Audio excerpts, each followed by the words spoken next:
Welcome back to my channel. Leo naenda kuelezea variables. Tuna variables aina nyingi. We have integer variables, float variable, character na string.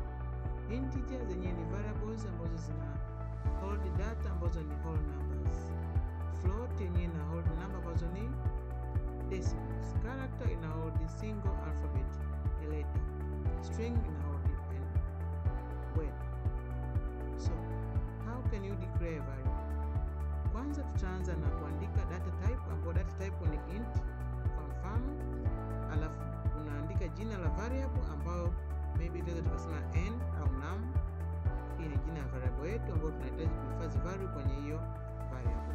Then na initialize variable, labda hiyo num ni sawa na 13. Then I can print that variable, nitaandika cout num.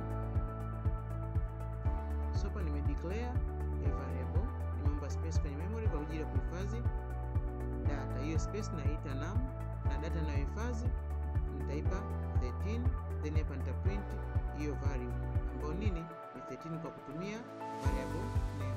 Kwa nikirun itaniletea 13. So kama nikiandika 13.5 au 0.9 then nikasema run,